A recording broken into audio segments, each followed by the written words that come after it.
Oh, thanks. You beat me to it. All right, we'll be recording this meeting as usual.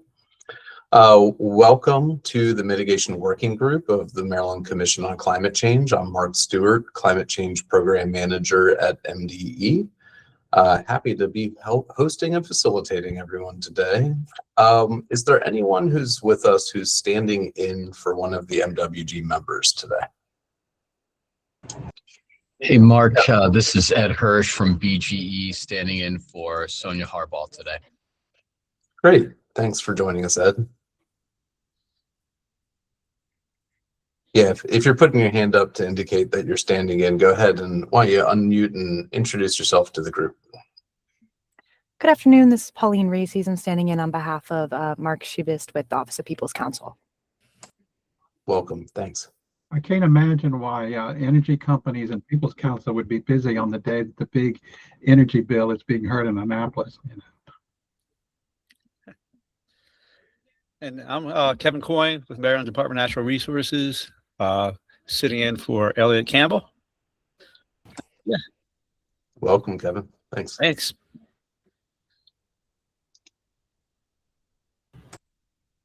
And we've got Michelle Dietz chiming in the sidebar there. Welcome, Michelle. Thanks for standing in. All righty. Well, thank you all for attending. And yeah, as Mike previewed, it is a busy day in Annapolis. There's a big bill that Kim and Mike may spend some time today discussing that is being heard today in the Senate. So with that note in mind, we're going to attempt to, I think, try to keep things short, understanding that a number of people here may be interested in tuning in for that bill hearing. So without any further ado, let me turn it over to Kim Coble and Mike Powell for opening remarks. Well, we have 19 days left in the legislative session. So one of the things we're going to do is review where that stands. But obviously, one of the other things that we've identified as a key issue for discussion this year is transportation emissions. So we certainly would welcome views on that. Kim? Yeah, welcome everybody. Great to see you. So we have a kind of a two-part agenda today, with saving some time at the end for public comments as usual. The first part is refocusing on the transportation discussion that we had last time. We will in a few minutes revisit some of the ideas that we heard and then reflect back out from the steering committee's perspective on where some of the priority topics for the MWG may sit and have some discussion to see if there's general agreement among the group on the priorities that the steering committee is going to share out with you. But before we do that, we had an offer from our colleagues at the Department of Transportation to discuss an EV charging suitability tool. And I believe, oh, I see Amanda. Hey, Amanda. So Amanda Hinn is the Zero Emission Vehicle Infrastructure Program Manager in the Office of Electric Vehicles, Climate Change, and Air Quality at MDOT. One of the longer titles in state government, I think. And I will hand it over to her to show this very cool tool to everyone. Thanks, Mark.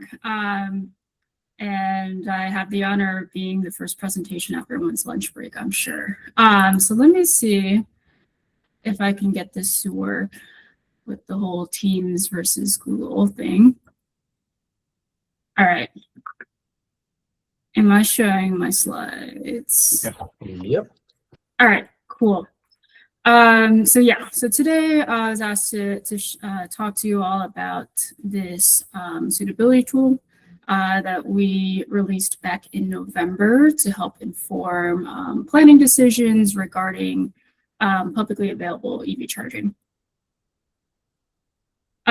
So first, I wanted to provide a little background on why we created this tool and how it fits into some of MDOT's other vehicle electrification planning efforts. So notably, this involves Maryland's Zero Emission Vehicle Infrastructure Plan, or the ZVIP, which some of you may have heard about. So MDOT has been working on developing the ZVIP to provide a multi-agency strategy and recommendations to support Maryland's deployment of public charging from now until 2031. So we were directed to develop the ZVIP by the governor's executive order in 2024, and also in response to some inquiries that we have been receiving from our private and public partners regarding state guidance on deploying public charging.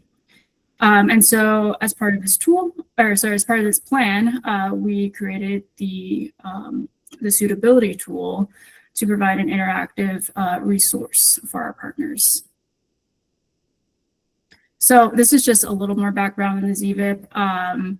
The goal is to provide predictability to local governments, private industry, and other stakeholders about the state of Maryland's continued commitment and strategy for advancing vehicle electrification and charging infrastructure.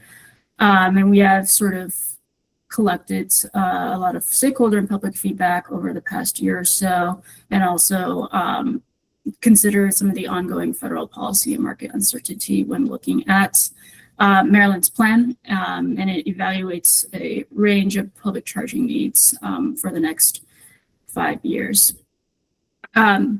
So getting to the charging suitability tool, the main topic. So there's a lot of words on this slide, bear with me.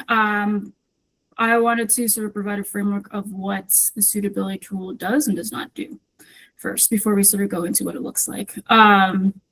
So like I said, the suitability tool is one of the ZVIP's main products. It's designed to inform local and statewide decisions for where to best site public charging for light duty electric vehicles. And this is done by calculating what we call suitability using currently available data. And the data surrounds existing charging demands. And we can get a little more into what that means exactly. Specifically, we're looking at current infrastructure gaps for 4 charging use cases. And those charging use cases are corridor charging along major highways and routes, workplace charging, high density housing charging, or what some of us may be familiar with as like multifamily charging, and then neighborhood and amenity charging. So the takeaway I want the group to understand is that the suitability tool is, it's a tool. So it's helping inform your planning decisions, be it whether you're a local government or a charging company or whatever. But there are other considerations that a user might want to pull in when they're using the tool that the tool may not capture. So that may include cost-benefit analyses that the tool does not currently provide, or greenhouse gas reductions. So this takes a little bit of a closer look at what the tool shows. So with the help of our consulting team, Maryland has been divided into 1 mile areas that we call hex bins or hexagonal bins that basically allows us to sort of compare different parts of Maryland, again, based on those underlying data layers. And the suitability scores that are calculated are displayed from a range of light gray to least suitable to deep pink, most suitable. And there's more in-depth information on our website about the methodology for those really curious about the data. But what you basically get are 4 different maps. So those are the 4 different use cases you see in the screen in front of you that show, based on the data inputs that we've determined at MDOT, and also talking to a lot of our state agency partners, and also through public outreach that we've done, where we think is has the highest opportunity for siting public charging to fit those charging needs for corridor, workplace, high density residential, and neighborhood and amenity. And so we released this in November. It's now available online. This is just a screenshot of what it looks like when you open it, and I can drop a link in the chat after I'm done sharing my screen for you to access the tool directly, but it's an interactive ArcGIS based tool. And so you may notice that there are some additional data layers that you can sort of see in the lower left corner that users can also toggle on and off that we thought may be useful depending on what your intent is when using the tool. You can also see there's an opportunity to search an address. And so if you already have a specific address in mind and you want to see whether that may be a good fit, thanks, Morgan. I see you dropped the link. You can search the address and I'll sort of zoom you in, and you can see what kind of hex bin that falls into, what kind of pink shading the address falls into. But you can also just zoom in on a region on the map that's not address specific and sort of see what the spread of hex bin shading is to reflect the suitability. And so, for example, I took a zoomed in screenshot to sort of to provide an example of a sample question that could that the tool could be used to help answer. And so if I was looking to see where in the Bel Air area makes the most sense for citing level 2 charging to best serve community members and visitors in the area, I can open up the neighborhood and amenity EV charging suitability map, zoom in on the Bel Air area, which it might be a little small on the screen. It's that text, if you can see it, and see that there are 2 hex bins that are shaded the deepest or the most suitable as indicated by the legend. And so for for why this is indicated as most suitable is there's a significant density of retail stores where Marylanders may already be stopping in their daily routine, so potentially grocery stores, shopping stores, etc. It's also flagged to have a significant EnviroScreen score using MDE's EnviroScreen tool, indicating the area's exposure to pollution and the area's vulnerability to pollution effects. It also has no nearby level 2 charging within half a mile of the hex bin. And there's also, based on travel pattern data, a presence of EV drivers already traveling to this area as their trip destination. And when you click on the hex bin, it'll pop up some more details on those data layers and how the suitability is calculated. Yeah, this is just to show an example of a question that can be answered. And again, on our website, there is a lot more detail in the methodology to sort of help explain the breakdown that goes into these different maps. So that was the quick and dirty of the suitability tool because I was told to keep it short. Are there any questions? All right. I can start with one for you if you don't have anybody else. Actually, 2 questions if I can. Just understand what this is. This is for public charging, so there's no weighing of investment for private charging versus public charging in this. It's if you're going to put a public charger, where you put it. Sorry, I'm not sure I quite understand the question, but yes, it is for public charging. Yeah, I mean, one of the questions we had talked about earlier in terms of investment was whether, and I don't know that we know the answer to this, whether putting the money to more private charging at home charging would be better spent than more public charging.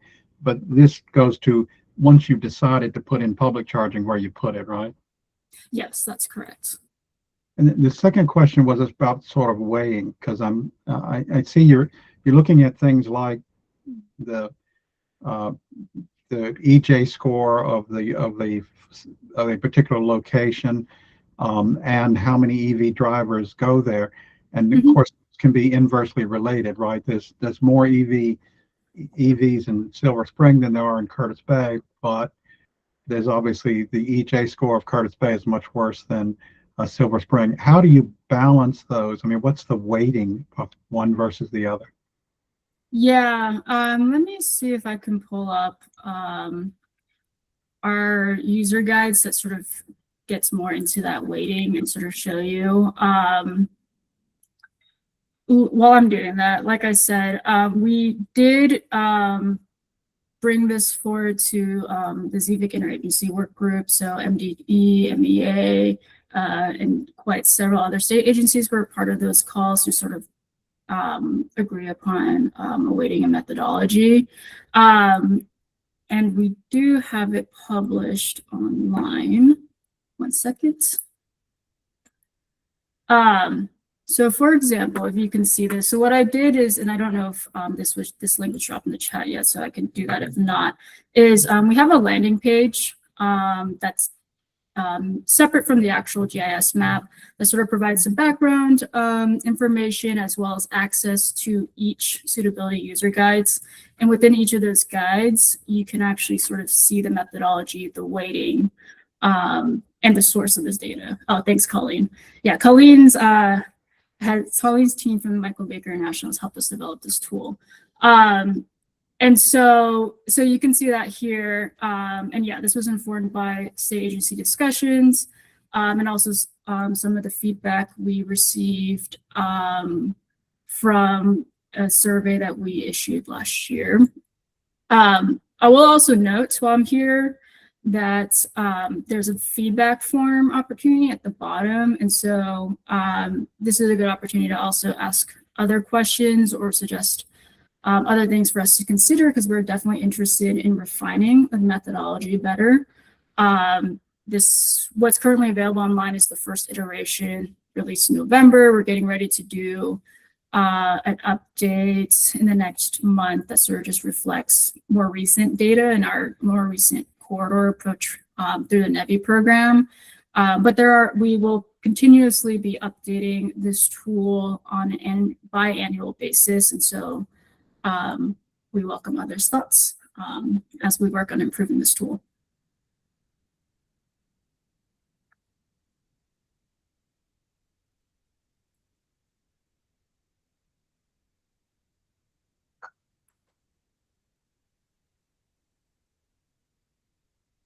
Any other questions?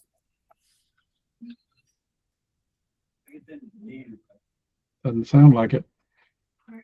Well, thank you, Amanda, for coming and joining us and showing off this very cool tool. And in my spare time, I'm going to have a new hobby of playing around with this because I love GIS and I think it's really cool. So we love to hear it, Mark. Thanks for the opportunity. Yeah, thanks. And thanks to all your colleagues at MDOT for all their work on this. Oh, you know what? I see a hand up from Jeff Silva. Why don't we go ahead and pull his question or comment in at this point, in case it's for you, Amanda. Thank you, Amanda. Great presentation and a lot of research. Does that also factor in the availability of the power needed to deliver your DC quick charge power requirements? Yeah, Thank you. Yeah, thanks, Jeff, for your question. Good question. It's definitely something that we have grappled with and considered. The short answer is no. One of the reasons why we have not included it yet, at least at this stage, hosting capacity into the suitability score is we want to make sure that some of the other criteria that we think is important for planning for EV charging, again, really looking at where people in the state are currently driving and where current EV adoption is and how we think that may evolve over time. We want that to drive at least what the results of the tool shows. We do include in the methodology documents the fact that it does not include hosting capacity data. And we have been in conversations with the utilities and PSC about the fact that there is available hosting capacity maps by the utilities that are currently not included. So at this time, they're not included. Great. Well, thanks again. So we're going to kind of build on this, stay on the theme of transportation decarbonization, and revisit some of the ideas that we heard from you all during the last meeting. So let me just pull up a quick slide here. Right. So for those of you who didn't attend, we just kind of threw the door wide open to revisiting some old ideas and opening the door to hearing new ideas for approaching this challenge of decarbonizing the transportation sector. And that was really coming out of a place of seeing some updated modeling that we had that showed that we continue to have the fact that the transportation sector is the largest sector of greenhouse gas emissions in the state, and we arguably need some new policies there in order to help reduce those emissions fast enough to achieve the state's requirement of reducing greenhouse gas emissions to net zero levels by 2045. So some of the ideas that were shared during that meeting included looking at incentives to help people purchase electric vehicles and install charging equipment. And the shorthand here, just so you know, EVSE, electric vehicle supply equipment, is kind of the acronym, if you will, that stands in for charging equipment. So if you see EVSE, just substitute that for charging equipment. So some conversation or ideas surfaced around incentives to help Marylanders do those things. There was some discussion around revisiting the state's EV registration fee, and a question about, does the current registration fee on EVs discourage people from transitioning to EVs? The idea that homeowners associations are perhaps imposing some barriers to using or installing chargers in their communities. I think there's some active legislation on that. So if that's a topic that the MWG would dive into later this year, we need to do so with the benefit of after session knowing how that legislation played out this year. Some conversation around congestion pricing, a policy that New York City recently implemented. Utility planning for charger location. Fare-free transit bus service, revisiting or having some conversation around the Department of Agriculture's EV charger testing fees, and then the idea of doing more to promote Commuter Choice Maryland. So the steering committee met a couple weeks back and had some discussion around these items and identified a few potential priorities for the MWG to dig into a bit this spring and summer as we approach our inevitable fall deadline of needing to advance recommendations to the Climate Commission. And where the steering committee wanted to suggest some prioritization, and I'll turn it to Kim and Mike here in a minute to round this out with any comments they had, was that there seems to be some opportunity to focus on a conversation on the structure at this point, given the marketplace for EVs and charging equipment. What might the right structure for a state level EV or EVSE incentive look like, right? I think the funding conversation would inevitably come after that, but I think the steering committee was interested in first having a conversation around what's the right structure, i.e., do you all think that for people of below a certain income level, there should be X number of dollars to help them purchase an EV, right? That's what we mean by kind of structure. And then whatever that would add up to roll it out statewide, there's a separate funding conversation that would be had around that down the road. The EV registration fee is one that the steering committee identified as an area for focus. And then the homeowners association barriers to charger installation and use. But I think that the intent here was to present some of the thoughts from the steering committee, but then still open up for discussion to figure out, do you all agree with this prioritization? Are there other things, are there items here that you would demote? Are there other items that you would promote on this list? So Kim, Mike, do you want to round that out in any way? No, I would add that on the HOA barriers, there is legislation pending in the General Assembly. In 19 days, we'll know whether it passes or not. That would partly address that, so that there is some movement on that. With the others, either on the federal level or the state level, we've moved backwards from EVs, right? The federal incentives for EVs have been largely eliminated. EV registration fees on the state level have increased. So, but obviously, if people feel that those are the three most important, or if they feel that one of the others should be more important, I think we're certainly open to that. Kim, do you agree?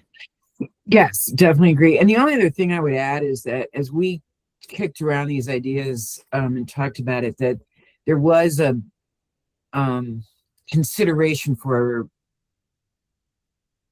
it's sort of the ease, the cost, the effectiveness of implementation, and also what the commission, where the commission's support would be most effective. So we tried to have a little bit of a pragmatic application as we made these recommendations as well. Does anyone want to make a pitch for one of the, maybe we should start here, for one of those that are not in the top three to replace any of the top three? Anybody have any particular thoughts?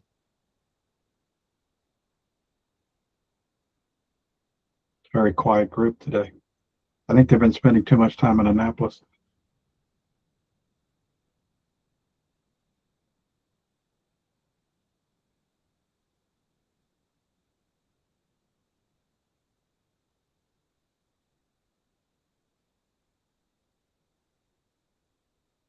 No input. Hey, Mike, this is Ed Hirsch, filling in for Sonia Harbaugh at BGE. Can you Sure. remind me, what the discussion so far has been on utility planning around EVSE? I asked because I'm wondering if some of the activity related to MCAM, the Maryland Cost Allocation Method, might impact some of this discussion. It might. I mean, my memory, and Kim and Mark, tell me if you have a different memory, this was just raised by people saying that on the committee that they felt like there needed to be more planning for how to handle the loads if we achieve the EV adoption that's called for in the original plan. Does that summarize it, Mark and Kim? I don't think it was any more detailed than that. There was a feeling that we're not planning. It may have grown out of, there were discussions about some of the multifamily housing projects where there were questions raised about whether there was enough supply or distribution available for those locations if we had ever achieved the originally projected EV penetration. Does that make sense? Yeah, it does. And, doing my best to explain what's happening with MCAM at a high level, essentially that what MCAM is looking at is like how to allocate costs for excess capacity on the distribution system. And there is a hearing going on at the Public Service Commission today to discuss the filings that the utilities have put in for that proceeding. So we would expect sometime this year to have more clarity as to how the state will move forward with rolling MCAM out. My understanding is that, our position has been, we found that there isn't a ton of headroom on the distribution system today. Essentially, like, we don't overbuild, the distribution system to keep costs reasonable for ratepayers. But, the concept of MCAM, I think, would be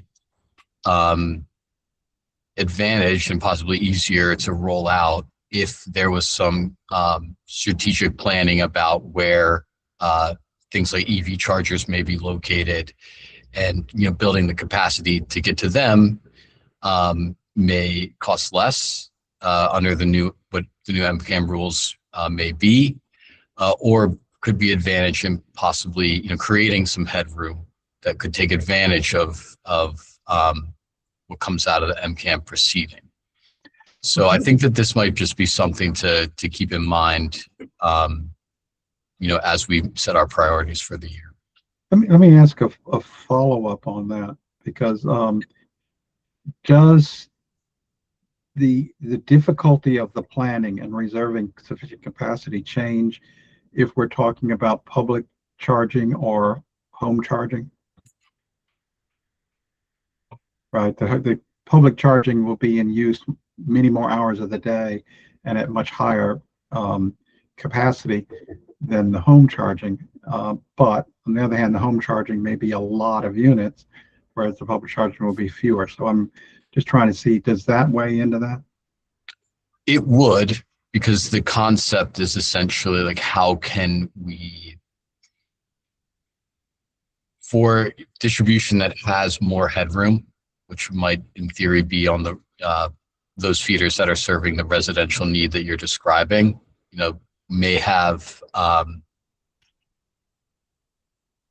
that may allow for more cost allocation, essentially lower the cost of the first mover and do more builds for the residential side. But on the flip side, if you're building to chargers that require more capacity and would be more heavily utilized, plus the element of planning that would come along with deploying public chargers, I think that those are reasons that I think public charging might be able to take advantage of what MCAM is seeking to achieve versus what's on the residential side. So I can take some of those questions back for you, Mike, and talk to this is a complicated topic, and talk to the true experts and maybe bring that back for next meeting. One more follow-up, and then let me let Bob go because I'm holding him up. I assume time of day has an impact on this from the capacity side too. The home chargers are mostly used at night, evening, whereas the public chargers are mostly used during the day, maybe commute times, or otherwise during the day. Does that have an impact? I think it would, but then also consider, for both, but especially on the residential side, between time of use and managed charging, and there's kind of other things that can be done to incentivize customer behavior to charge at certain times, and that would be probably a factor in this as well. Gotcha. Bob, I think I held you up too long. Go ahead. No, that's not a problem. I have a question more about the EV registration fee. I thought the discussion or the argument was they wanted to raise that fee because they weren't paying gasoline taxes, but yet they were using the roads. And I can understand why, if we could reduce it, it would be an incentive. But I'm interested in the conversation that the group had that brought this to number 2 here, about it would be an incentive to buy EVs, but are you going to have a lot of opposition of people on saying, well, what do we do about them not paying their fair share of the maintenance of the roads? I don't know. I'm just saying, to me, it's a conflict, and you might have a very strong group saying, well, we understand the reason you would do this, but we really need the road tax money. Is Morgan or somebody else from MDOT on that would like to answer? Hey, Michael. Hi, Bob. I'm actually going through my MBA talking points right now. Let me do a little digging because I don't want to overreach on MBA's territory, but let me see what I can find out to help address that registration question for you. I know, Bob, for what it's worth, there were a lot of discussions about covering their fair share, which makes sense. Some states are looking at a per mile charge rather than a gas charge, for example, right? Washington's looking at that. In fairness, I think some of the original discussion occurred at a time where the projected percentage of cars on the road being EVs in the near term were much higher than current projections are, right? If you really did have 30% of the cars being EVs, then the impact is much greater. But that's just a question of timing. That's not a question of eventual. I think we had another hand, didn't we? Someone? Actually, it was me, Mike. It was just reaffirming sort of your comments. So I put my hand down that discussion was really part of the Transportation Funding Commission that was put in place a couple of years ago and came out as a recommendation. And it really did look almost exclusively on transportation revenue, not a conversation about emissions reduction or anything there. It was really, Bob, to your point, a discussion much more about how do we fund the Transportation Trust Fund. Yeah, and we should add, I'm sure, Louis, you would second this, the Transportation Trust Fund right now is severely overextended. There's not enough coming in to keep up with the project. Absolutely. And there was legislation this session to look at a mileage-based user fee in lieu of that EV registration, right? And then also optional legislation for people who wanted to, I think it was optional for people who wanted to take part in that if you're a gasoline driver, similar to the pilot program they have in Virginia right now. But unless that gets somehow put in the budget or BRFA process, the standalone bill I know is dead. I also want to point out that in the chat, there's some recommendations around trying to reduce vehicle miles traveled, as well as the clean fuel standards. So I just want to highlight those.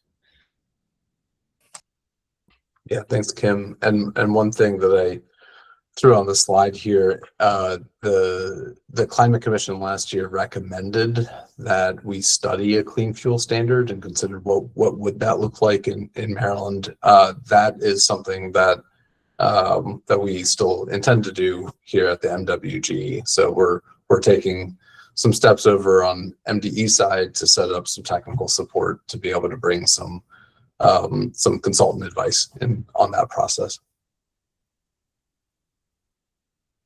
I think Louis has his hand up. Yeah, actually, Mark, that led to a question I had, which was, I mean, could we get at least a periodic update on where that is procedurally? I mean, if not every meeting, perhaps every other meeting, just so we have a sense of where that is. Yeah, I'll start working that in for next month's meeting. Sure. Thank you. Will that study include what the impact will be on the cost of fuel?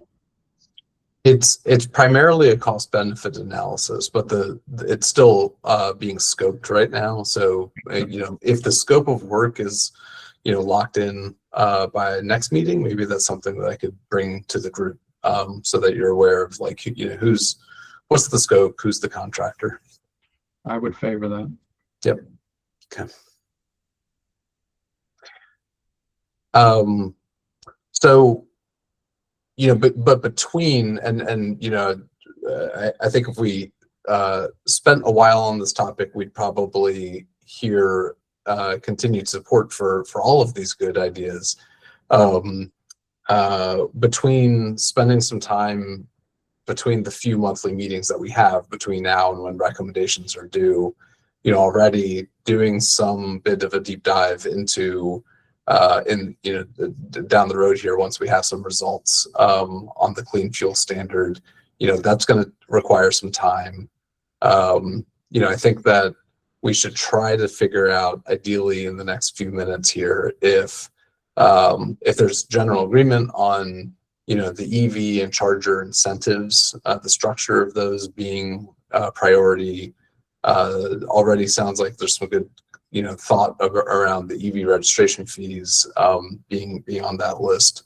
And we heard some acknowledgement. I know Nate put there in the chat some recognition that the HOA issue is one that is worthy of looking at. So I guess what I'm hearing so far is general agreement with the priority actions here, priority items.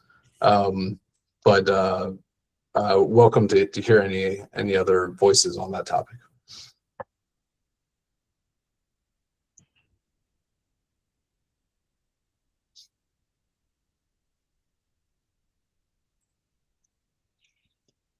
Hey, this Okay, is well, yeah, oh, sorry, Emily from Constellation. I just wanted to ask two questions. One was, is the structure still the same this year in that we can submit up 3 or 4 recommendations to the commission?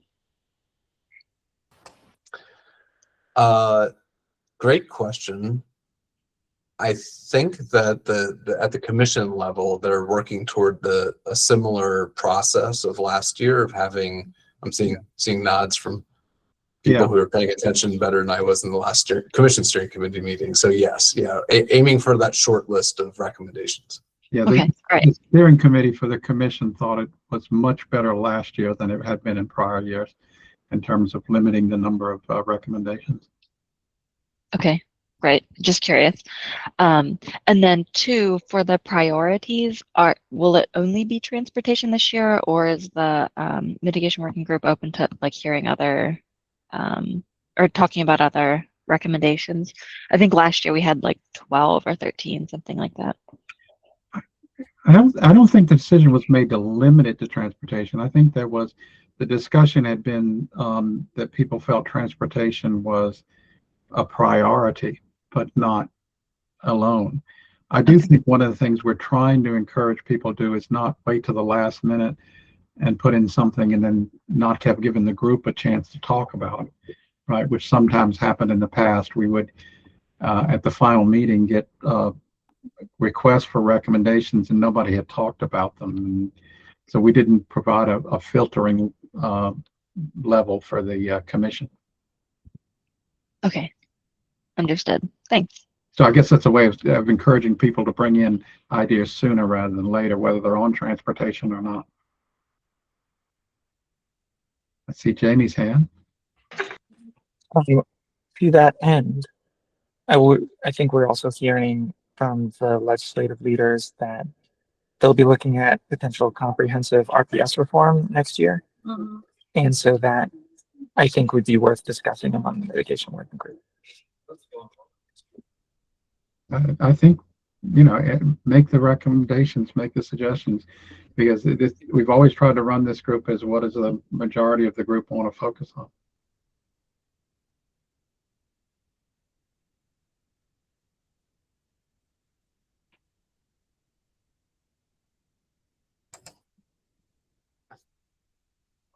Yeah, and I'll echo the call for other items outside of the transportation realm. So, Jamie, taking note of your point on RPS, but yeah, the next month or so is a good time, especially as we come out of the legislative session to then, and just as a refresher for everyone, typically the April meeting following the end of the legislative session is a bit of okay, we've got a new set of state laws now. What does that mean for climate?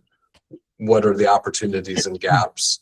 And that's a really good time to then think about, where do we go from here? Are the things that we're saying today as being priorities on the transportation side, are those still the priorities that we want to focus on this spring and summer, considering the results of the session? Yeah, Jennifer. I think it really dovetails onto what you just said. I mean, last year, this committee or the Climate Commission recommended several items, including enabling the Attorney General to be able to sue fossil fuel companies who misled us. And I wanted to let you know that the legislation around that did not cross over before crossover, but is actually still alive in judiciary.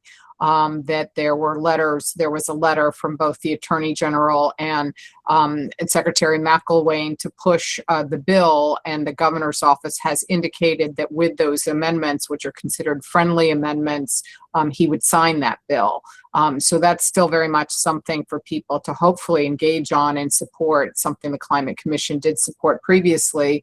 The issue of cap and invest, which we have supported as a commission previously, is dead at this point in the legislature. So it's something I'd like to see explored again as a mitigation strategy in the future. So if we can, have that on the list is something to look at again. And obviously we will need to maintain, to the extent possible, money from the CEF going into climate abatement, clean energy, that sort of thing. So that continues to be an ongoing battle. So thank you. Well, one of the things, just to comment on that, Jennifer, and we can put anything on it you want. In prior years, the commission has suggested that that they not repeat recommendations, that unless a recommendation was changed, it still stood, that it wasn't withdrawn, but that we didn't have to repeat it in order to make it still be a recommendation. So just so you understand, I think that means the commission, unless they amended or changed the recommendation for cap and invest, would still consider that a standing recommendation. So Michael, thank you for reiterating that. That is the case. I do recall that. One thing that was particularly exceptionally good in the report last year was there was an appendix that listed which the things we recommended happened and which ones did not. So one of the things we'll want to do is to continue to track the things that have been recommended and that have not happened yet, including those that go back, because those two things, the Climate Crimes Accountability Act and Cap and Invest, I think it's 2 years that they've been on the to-do list already, if not longer. Same also with climate education, frankly.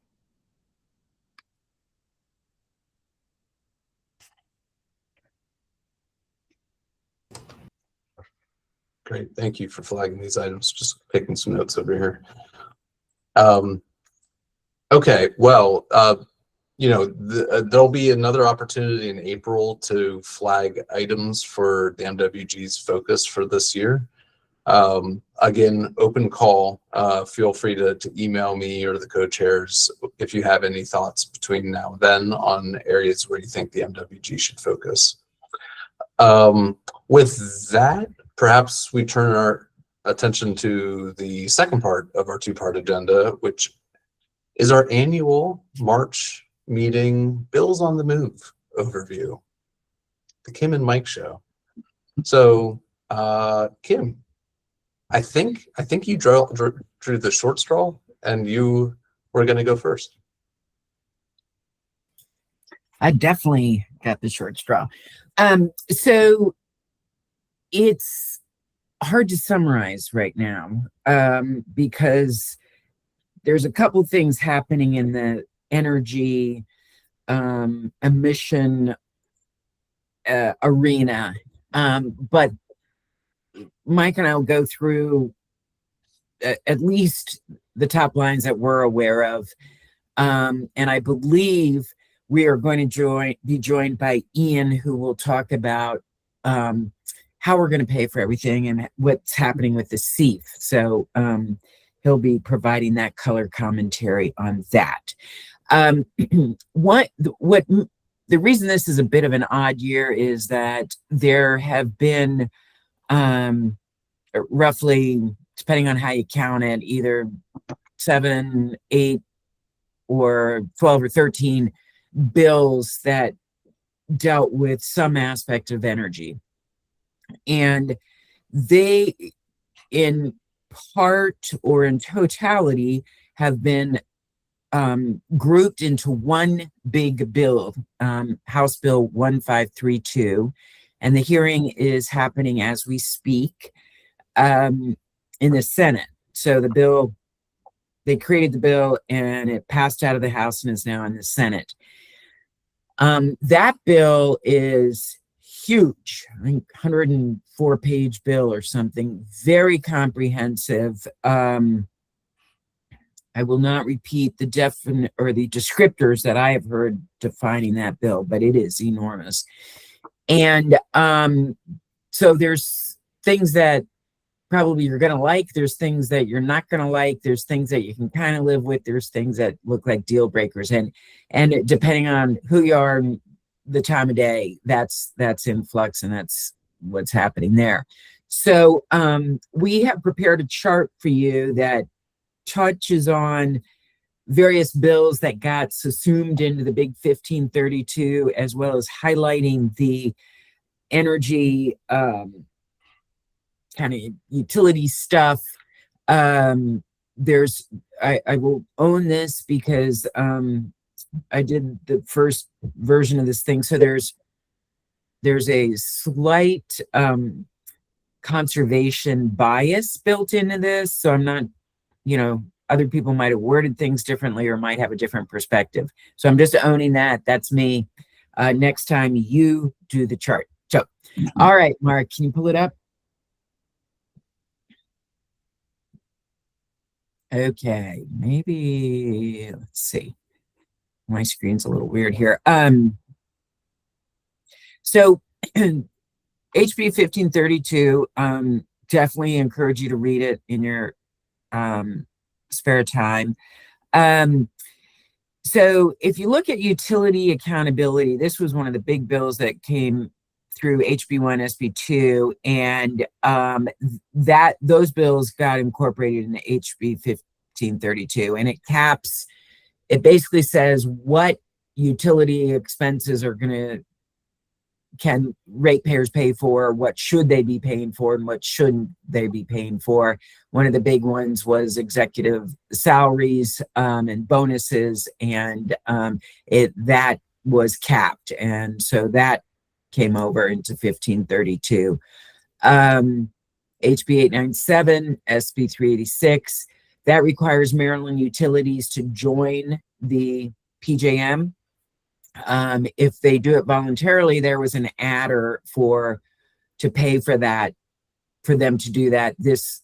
Now they'll be required to join, and so ratepayers will not be paying for that.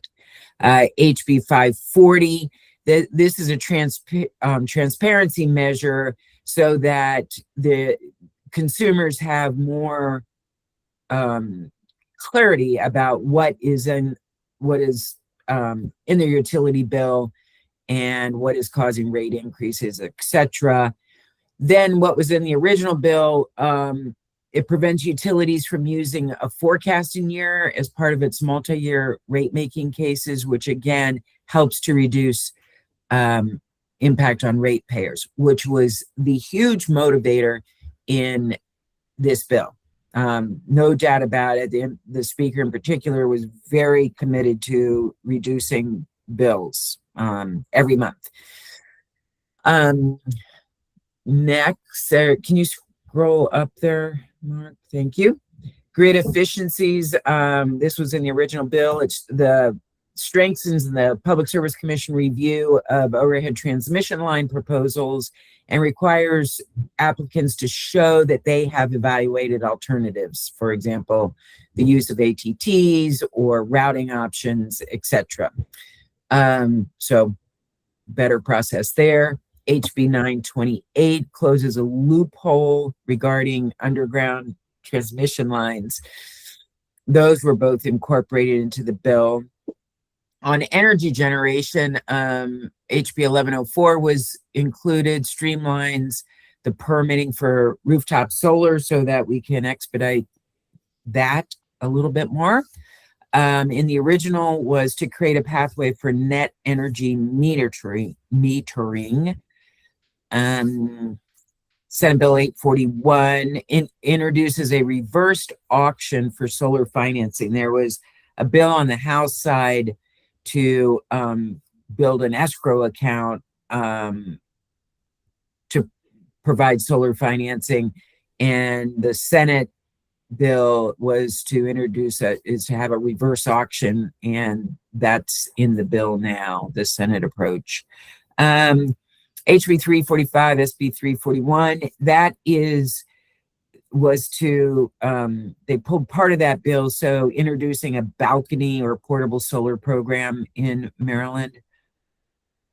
I think that might be a pilot, I can't remember exactly how that got in. I think it is a pilot. Yeah, I think it's a pilot. So, then there's a section in the bill, section 9, that it's a study to identify ways to streamlining the permitting process for energy development, any kind of energy development, regardless of where it comes from, and identify up to 50 sites that are suitable for new or expanded energy generation. So, and it's a tight timeline. I think the study's due by December. So that has to do with energy generation. Ian's going to be very busy. Yeah, I think a lot of us will be. Scroll, please. Thank you. Data centers, lots and lots going on data centers. SB 992 was partly incorporated, creates a large load registry to prevent phantom loads. So we know exactly what is proposed to be built, not every great idea that came down the pike. HB 940, SB 596 includes intent language about data center demand and response and supplying their own energy. Big topic this year. And in the original bill, it reduces the minimum size of large load use to 25 megawatts instead of 100. Then in the original bill, greenhouse gas emission targets are established for each electric company, and the targets are set by year. And Mike, do you know those off the top of your head? I do not have them memorized. No, it's a percentage. It changes each year. Right.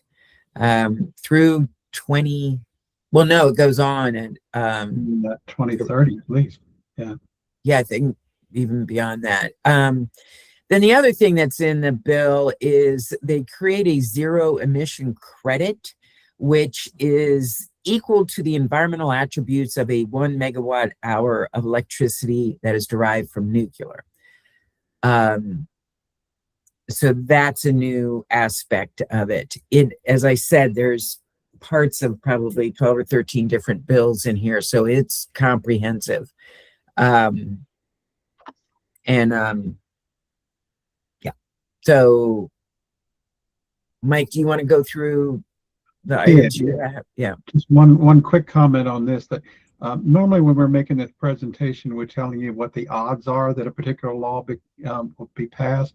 I think we can guarantee that this bill will pass and will be signed by the governor. We're not guaranteeing there won't be changes made, but I would be absolutely astonished if this thing did not get signed by the governor. So you can expect all these changes to occur. But I completely agree with Kim's analysis, but I will add that in 104 pages, there is no way that any summary can definitely pick up all of the details here. So if don't assume that this is an exhaustive list. Nothing less than the full 104 pages would allow you to get the exhaustive list. And after today's hearing, it may change again. So stay tuned. If there are no questions on this, we can go on to the remaining bills. What I did is I looked at which climate bills survive crossover. For those of you who are not familiar with that term, the procedures in Annapolis requires for a bill to be guaranteed a hearing, it has to pass one of the houses by yesterday. What is today? Today's Wednesday, by Monday of this week. And if a bill fails to pass by crossover, at least one house, it usually, vast majority of the time, dies. So this is a list of the bills which have survived crossover. There's only 3, and then as we talked earlier, I realized I should have added a 4 that I was aware of, but just didn't put on the list. So I'll go through those. The first creates a new capital grant fund from DNR, and if DNR wants to comment, they're more than welcome to. But the concept is, as I understand it, is to fund nature-based restoration projects, resiliency, adaptation projects to deal with climate change impacts. The bill itself does not specify how much is in the fund. It's a pay-as-you-go fund. So I don't know what the budget would have put in this, but it would be a brand new fund to fund those kind of projects.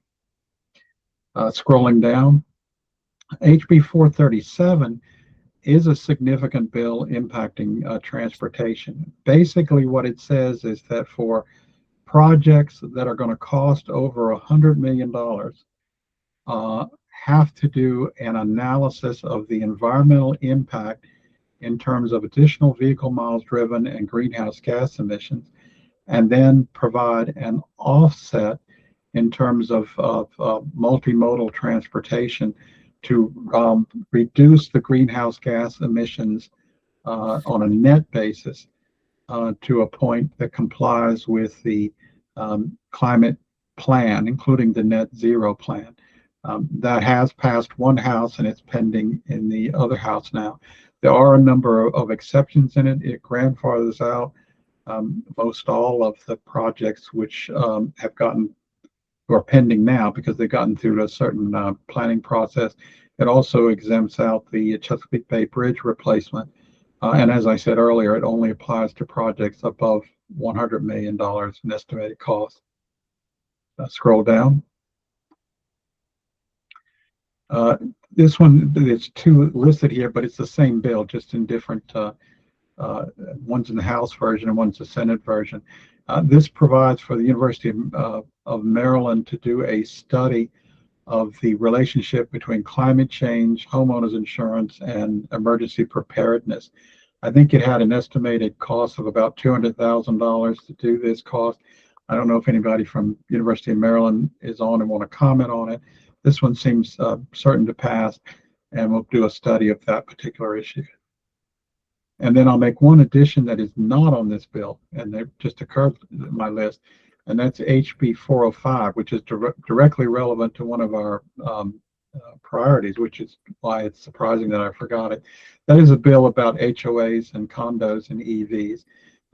Law passed a year or two ago provided that HOAs could not, or limited the ability of HOAs to object to EV charging in dedicated parking spaces. In other words, if you owned your parking space at a condo and it was your space and deeded to you, then there was a limitation on how much the HOA could do to stop you from using that space.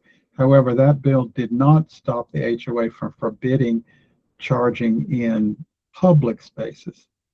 The bill HB 405, which did pass the House and it's pending in the Senate now, would provide restrictions on what HOAs could do to restrict the deployment of electric vehicle charging in those common spaces. They still can set budgeting requirements, that you have to pay for it to deal with those things, but they couldn't simply forbid EV charging equipment in public spaces. I will say that about 3 years ago, I just happened out of curiosity to listen to a condo association discussion about putting in charging in a public space they had. The company was offering to put it in free. The charge of the electricity would be charged to credit cards, so there would be no cost. They picked up public parking spaces that were far from the condos, and nobody used those spaces. But the condo association voted it down because they didn't like the look of it. So, for what it's worth, I've seen that kind of problem come through. So that is all that is still alive, right? I mean, most of the attention is on the bill which Kim described, but all of the other climate bills appear to be dead for this year. I hear Jennifer's reference on the Superfund bill. It has not made my list of having passed, but I don't know anything about the amendments being proposed. So certainly these are the only ones who that would normally be considered to be live at this point. And I will mention also that I did testify on behalf of the Climate Commission on the Climate Education Month. And Jabari Walker and I were there, and that is still being considered. So.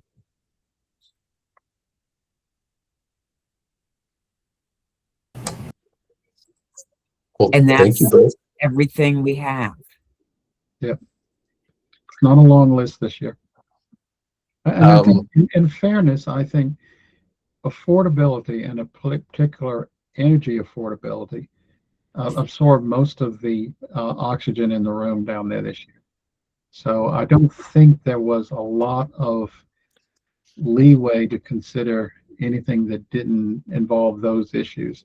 maybe some stuff with redistricting and some things like that, but the energy and affordability were the dominant subjects of discussion. Jennifer? Yes, I'm a major fan of the Climate Education Month that Kim just mentioned. Worth noting is that Senators Kagan and Washington in Triple E have decided they are sick of commemorative months and dates, and have there was a big speech in committee, and they got a whole block of people to start blocking all commemoratives. So we'll see what happens on that. I will say that as we were waiting to testify, I was astounded at how many commemorative months bills there were. There's a lot, things that it never even occurred to me that we would want to commemorate. But anyway, everybody has their causes are important. So I can appreciate the volume that they have in front of them. You didn't know that the megalodon was going to be the new state fossil? That one just passed, actually. I got that out. That's the point. It's not all commemoratives that are banned. Right.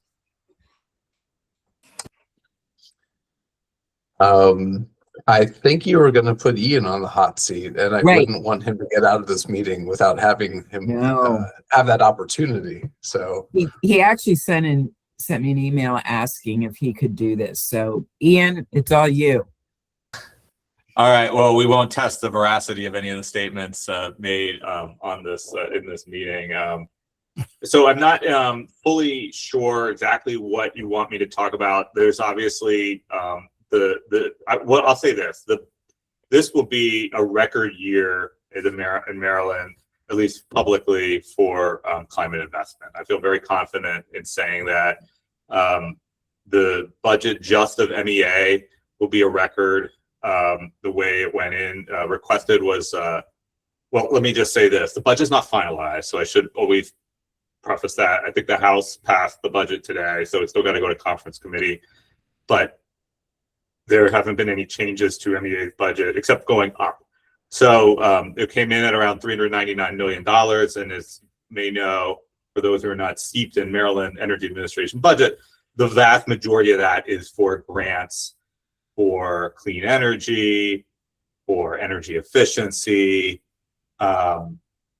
battery storage, transportation funding, that kind of thing, like EVSE we talked about earlier. And so the state's commitments to climate funding has set a record, and it's not only within Maryland Energy Administration budget. There is C funding elsewhere in the budget to MDOT, other priorities. Now, that's not to say that there are not C funds that are going elsewhere. There are, and I'm not going to beat around that bush. But nevertheless, the budget for climate is extremely high. The Senate added $2 million for storage, so that'll be a $4 million budget for battery storage that MEA will be funding. One of the big headlines, of course, from the big energy bill is that the MEA will be running, it looks like, an auction, a reverse auction for utility scale solar and co-located battery storage. We'll see what the final details of that look like. The bill hearing is going on right now in the Senate, but it looks like in broad strokes there's agreement that MEA will be for the first time funding utility scale solar. And I think the idea there is to help make up for the loss of federal incentives, right? And so we will be most likely setting up that program in the new fiscal year, which starts in July, assuming the budget and this bill passed and something similar to its current form. So I think that is all exciting, good news, a little daunting for MEA. I know that the environmental community has made a push for even more seed funding. Thank you, Kim. And at least it looks like the House has signed on to that, in that the Appropriations Committee added $72 million for heat pumps. And then they also added some money to MCEC, the Maryland Clean Energy Center, for the Climate Catalytic Fund. That's the fund that is supposed to help leverage and capitalize clean energy and new technologies to help reduce emissions. So there is a lot of interesting, good stuff going on in the CEF and climate investment. So beyond that, if you have any questions, I can try to answer them. It's a little bit still of a moving target since the budget's not finalized, but that's sort of broad strokes what we're looking at. Let me second Ian's comment about the reverse auction on solar. One of the things we're seeing is that because of the easing of the solar permitting provisions in legislation last year, there was a big rush of people putting in solar, community solar in particular, but without something to replace some of the federal incentives, I think we're beginning to see some slowing of that process. But those provisions of the bill may well keep solar continuing to push ahead. I think Jennifer posted something. Ian, I have a question. The green bill, Kagan's bill, that would be zero interest loans for small nonprofits and faith organizations to go green. That passed the Senate, has not passed the House. Is that getting folded in to this big climate bill, or do you know where that is, or does Kim or anyone else know where that is? Well, that bill has passed the Senate 3 years in a row, and it has never passed the House. So I'm not aware of any intent to fold that into a larger bill, but that's what I can tell you about it. And that would not be coming to MEA. The way that bill is written this year is it would go to MCEC, the Maryland Clean Energy Center, since that is the state, green bank essentially. So they're the ones who do loans. And in fact, MEA had a departmental bill this year that would shift our one loan program over to MCEC. So there's a little bit clearer separation between what MEA is doing and what the Maryland Clean Energy Center is doing. Right, but I think that if it passes, that money would come out of the CEF. Is that correct? That's how it's written, yeah. Yeah. Thanks.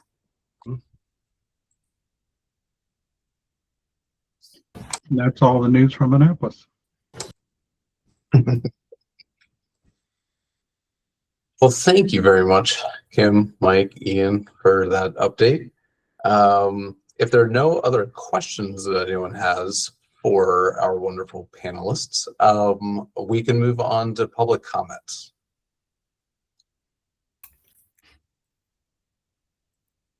If anyone would like to offer public comment, feel free to raise a hand or put your name in the chat. I see a hand from Stephen Dodge. Go ahead, Stephen. Thank you, and appreciate this opportunity to be really quick. I can't help myself. I know I'm preaching the converted, but to put a plug in for the clean fuel standard.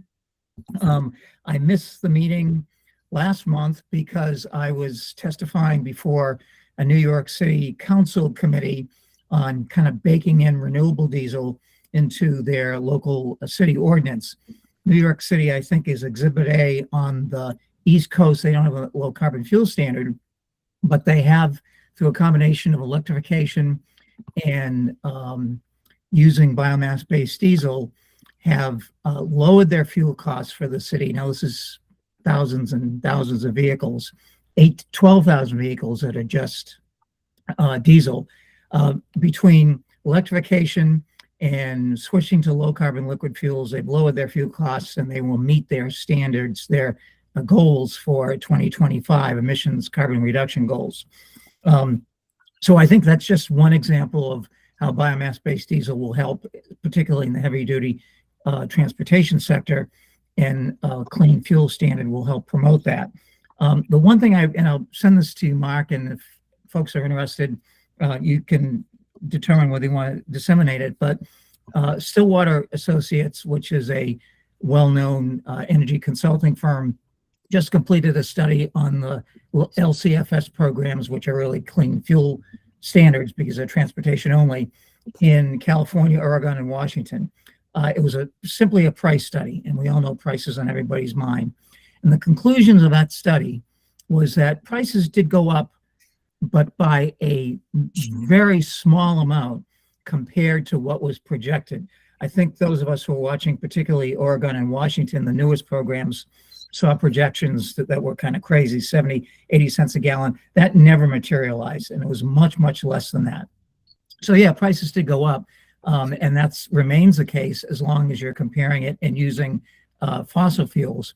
but as the program matures and you wean yourself off of fossil-based fuels, the prices go down, the disparity shrinks, and the alternative fuels become even less costly. So I'll send that study along. I think it would be helpful to MDE's efforts, and all in an attempt to kind of light a fire under the proposals, under the incentives or the initiatives to get a clean fuel standard moving in Maryland. Thank you. Thank you for that comment. And actually, since you're here, did I see in the news? I didn't have a chance to read it, but is the federal government proposing changing the summertime standard for this year to reduce fuel costs from E10 to E15? I feel like I just saw a headline on that. Yeah, that's an effort that we're not involved in because we're biomass-based diesel only. But we have been following it, and it's going to need congressional approval. Anything that needs congressional approval, as we know, is not easy. But there are talks ongoing, as I understand it, in Congress to expand the E10 mandate. It's not really a mandate, but to expand E10 use to E15. Got it. Thank you. And does Jeff Silva, I saw that you unmuted. Were you wanting to make a comment as well?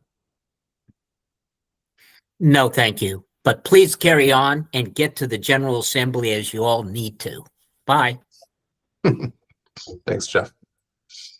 I should say this hearing is being televised on YouTube. That's why Kim and I don't have to watch it live. And I recommend watching the recording so you can fast forward certain parts of it. But if you are interested in seeing what's happening with that bill, it will be on YouTube. My brain has somehow adjusted to listening to everything on like 1.5 speed. And then when I hear things in real time, I'm just like shocked at how slowly people actually talk in the real world. I don't think it's actually a healthy habit, but no. Well, at least I've lost most of my Southern accent over the years.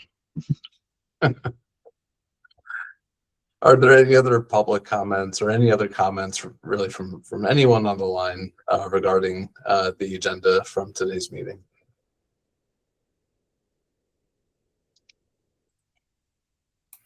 I'm sorry. I really have to say something about our current conflict involvement. Now, if we would have had Carter successfully been able to institute the renewable energy standards that he intended to, we would have not been invading Venezuela and then having the proceeds from that revenue going to Trump's offshore fund, and as well as jacking up the prices by invading or currently planning to invade Iran. And Lord knows we would have been better off, and well, forget it. We all would have been better off, and I'm sure the people here feel the same way. And we're only going to fill Section 60 in Arlington National Cemetery now. And it's happened before, and it's going to happen again. We need to do everything we can to get our economy off of fossil fuel. It's a moral imperative. And not only is it a risk reduction or risk management, but it's also hitting our home insurance, our food prices, our energy prices. We should not be burning fuel oil, and also our oil that comes out of the ground, particularly if it's causing such in that process alone causes such an environmental damage in and of itself. But we could see what it's doing to our society. So, all right, I'm out of here. thank you very much. I'm sorry to leave you on that, but I'm sure that's all in the back of your minds. And let's hope that this midterm election could carry through and we could start trying to restore a moral incentive to the function of our government. Goodbye. Thanks, Jeff. Kim, Mike, any concluding comments from you today? No, I think that was it. I did, Michael Halloran posted in the chat that the Trump administration just suspended the E15 regulations. So for any of you interested in the petroleum issue, you may want to take a look at that. But other than that, let's go back to Annapolis. We'll just wrap it up there. Okay. All right. Thanks, everybody. And yeah, feel free to tune in to the HB 1532 bill hearing if you care to see more on that one. All righty. See you next month. Bye.